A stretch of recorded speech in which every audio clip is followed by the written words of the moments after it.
Assalamualaikum warahmatullahi wabarakatuh.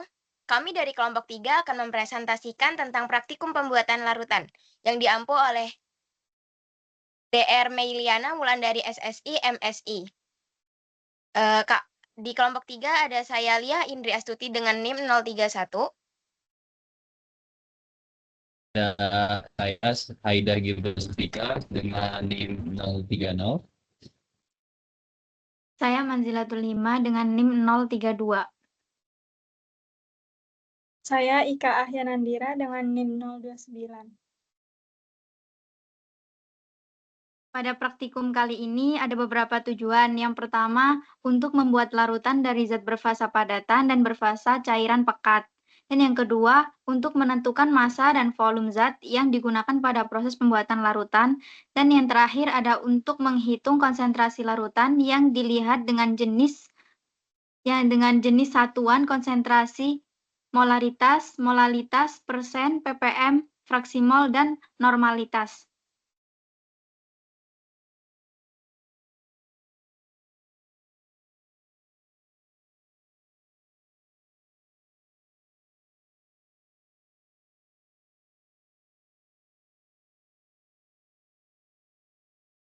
Untuk metode percobaan, kita harus menyiapkan alat dan bahan. Untuk alat, ada labu ukur 100 ml 2 buah, labu ukur 50 ml 1 buah, pipet ukur 5 ml 1 buah, pipet ukur 1 ml 1 buah, gelas ukur 50 ml 1 buah, pipet tetes 2 buah, gelas piala 100 ml 1 buah, corong 1 buah, termometer 1 buah, botol semprot 1 buah, batang pengaduk 1 buah, dan spatula 1 buah. Dan untuk bahan ada H2SO4 pekat, HCl pekat, dan NaOH padat, dan Aquades. Untuk prosedur percobaan, yang pertama pembuatan larutan HCl 0,1. Kita menyiapkan labu ukur, kemudian dimasukkan sedikit Aquades, dan ditambahkan HCl pekat dengan menggunakan pipet ukur. Kemudian diencerkan sampai tanda batas tera, dan dilakukan sedikit demi sedikit, lalu dikocok hingga larutan homogen, dan dihasilkan larutan HCl 0,1. Untuk percobaan yang kedua, pembuatan larutan baku sekunder H2NaOH 0,1. Padatan NaOH ditimbang sesuai dengan hasil perhitungan, kemudian dimasukkan ke dalam gelas piala dan dilarutkan dengan Aquades sambil diaduk. Terus padatan NaOH yang sudah dicairkan dimasukkan dalam labu ukur 100 ml, ditambahkan Aquades sampai tanda batas tera, dan dihasilkan NaOH 0,1 N. Dan percobaan yang ketiga, pembuatan larutan H2SO4. Yang pertama, labu ukur 50 ml ditimbang sebagai A, kemudian dimasukkan 30 ml Aquades dengan menggunakan gelas ukur, lalu ditimbang sebagai B dan diukur suhunya sebagai T1. Kemudian dimasukkan 3 ml H2SO4 pekat menggunakan pipet ukur, kemudian ditimbang sebagai C dan diukur suhunya sebagai T2. Kemudian ditepatkan sampai labu ukur 50 ml, dikocok sampai homogen, dan cairan campuran tersebut ditimbang sebagai D dan dihasilkan larutan H2SO4.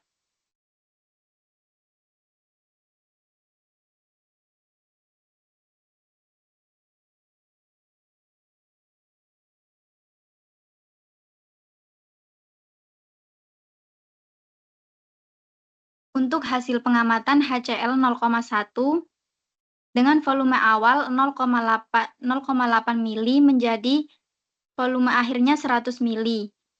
Dan untuk konsentrasi awalnya 12,06 N menjadi konsentrasi akhirnya 0,1. Dan untuk hasil pembuatan larutan baku sekunder NaOH 0,1, larutan NaOH perlakuan massa NaOH saat mulai ditimbang, hasilnya menjadi 0,4 gram.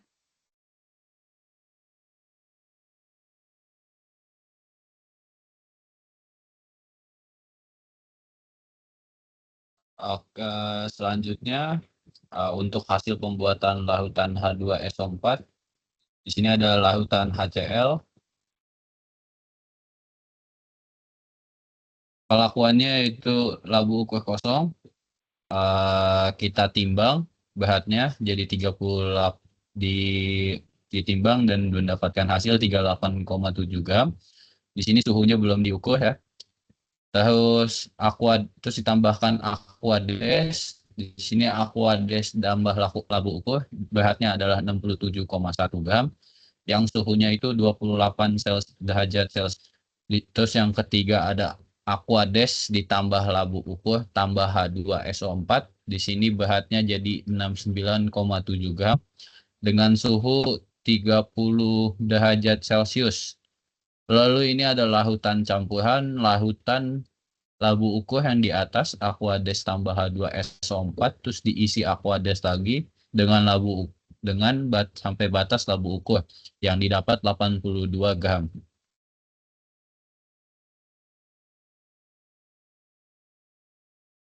Selanjutnya di sini ada definisinya.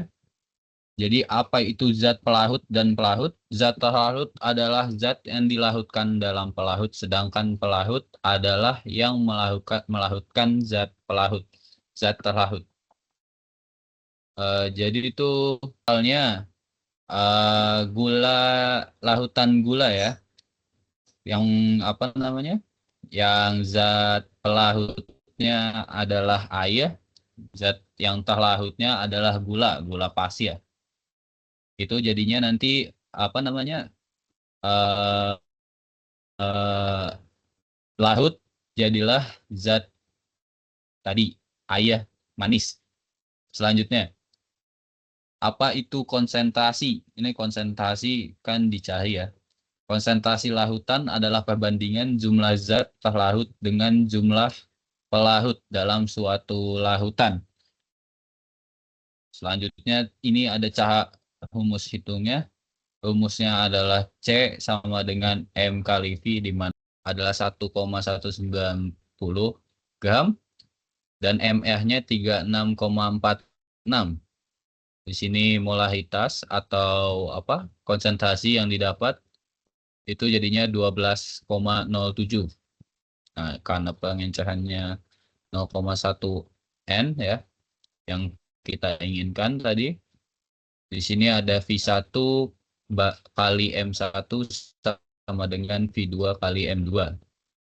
Di sini dimasukin, jadinya V1-nya bisa diketahui adalah 0,8 ml. Terus selanjutnya ada reaksi endotherm dan exotherm. Jadi apa itu reaksi endotherm dan exotherm? Itu adalah reaksi kimia yang berbeda dalam hal perpindahan kalor, suhu sistem, dan nilai perubahan entop. Jadi maksudnya itu reaksi endotherm ya. Reaksi endotherm itu adalah reaksi yang menyerap kalor dari lingkungan ke sistem sehingga suhu sistem naik. Contoh reaksi endotherm adalah fotosintesis pada tanaman dan menggoreng tempe. Reaksi exotherm adalah reaksi yang melepaskan panas atau kalor dari sistem ke lingkungan sehingga suhu sistem turun. Contoh reaksi exotherm adalah pembakaran kayu atau api unggun, letusan kembang api, dan mencampur air dalam asam pekat.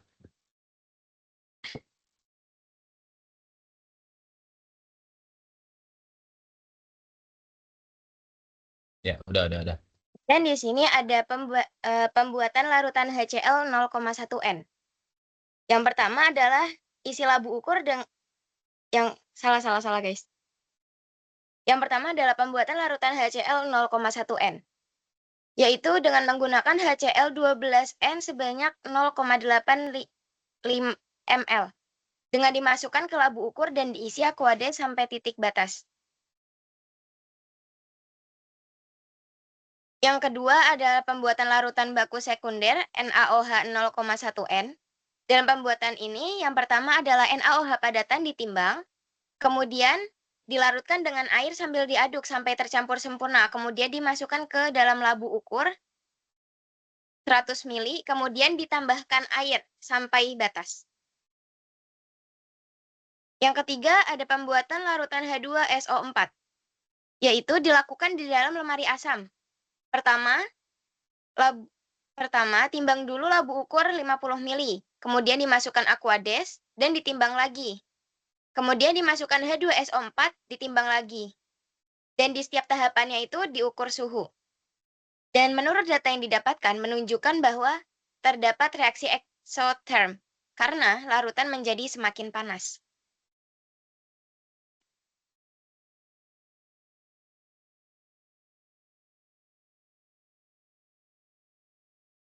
Selanjutnya ada perhitungan dari praktikum pembuatan larutan ini. Yang pertama, kita harus menghitung pembuatan HCl 0,1N dari HCl 37%. Yang pertama itu diketahui rho-nya 1,190 gram per mililiter, terus ada MrHCl itu 36,46 gram per mililiter.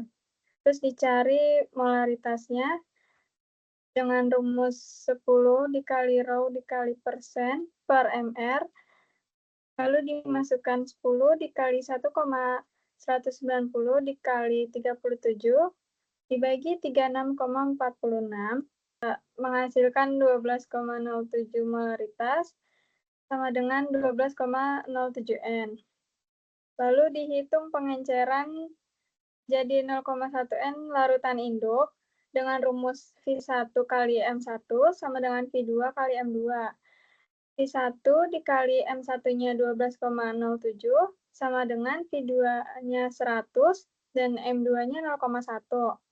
Lalu dihitung F1 sama dengan 100 dikali 0,1 dibagi 12,07 menghasilkan F1-nya sama dengan 0,8 ml. Lalu ada yang kedua, pembuatan larutan NaOH 0,1 N. Diketahui mRNaOH-nya itu 40 gram per mol, lalu 0,1 N sama dengan 0,1 molar, lalu ada molalnya itu 0,1 mol per liter dikali 0,1 liter, jadi 0,01 mol. Lalu dihitung massa NaOH sama dengan mol dikali mR, yaitu 0,01 dikali 40, jadi 40 dikali 10 pangkat min 2, menghasilkan massa NaOH-nya 0,4 gram.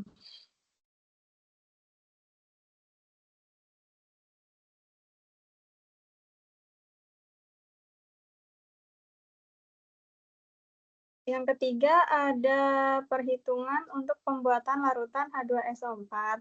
Nah, di sini diketahui dulu, jadi kalau A itu hasil penimbangan labu ukur yang kosong, lalu B hasil penimbangan ketika labu ukur yang diisi 30 mili Aquades, lalu ada C hasil penimbangan labu ukur yang telah ditambah 3 mili H2SO4 pekat, lalu yang D hasil penimbangan larutan H2SO4 yang tadi setelah ditepatkan labu ukur sampai 50 mili. Nah, di sini diketahui massa zat terlarutnya itu C dikurang B, C-nya itu 69,7, dikurang B-nya 67,1, menghasilkan 2,6 gram. Lalu dihitung massa larutan sama dengan D dikurang A, D-nya 82, dikurang A-nya 38,7, menghasilkan 43,3 gram. Nah, kesimpulan dari praktikum pembuatan larutan ini, yang pertama itu pembuatan larutan dari fasa padatan ini menggunakan NaOH padat. Nah, massa NaOH yang dibutuhkan untuk membuat larutan NaOH 0,1 N itu sebesar 0,4 gram. Lalu pembuatan larutan dari fasa cairan pekatnya menggunakan HCl dan H2SO4. Lalu sifat dari suatu larutan itu ditentukan oleh konsentrasi. Konsentrasi adalah jumlah zat terlarut dalam suatu satuan dari pelarut atau larutan. Satuan konsentrasi yang dihitung tadi yaitu molaritas, molalitas, ppm, fraksi mol, normalitas, persen W per W, persen V per V, dan persen W per V. Sekian presentasi dari kelompok 3, yaitu tentang pembuatan larutan. Assalamualaikum warahmatullahi wabarakatuh.